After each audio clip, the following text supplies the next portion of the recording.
একটা জঙ্গলের ভেতর এক ভয়ঙ্কর বাঘ থাকত।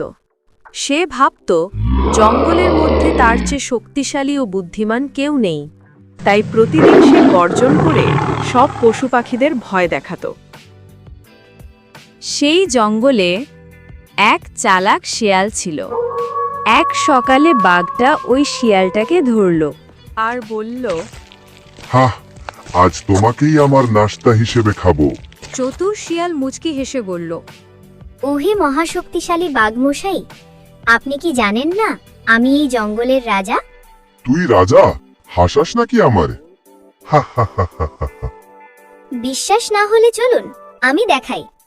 জঙ্গলের সব প্রাণী আমার সামনে মাথা নোয়ায়। বাঘ ভাবল, দেখি তো ব্যাপারটা কি।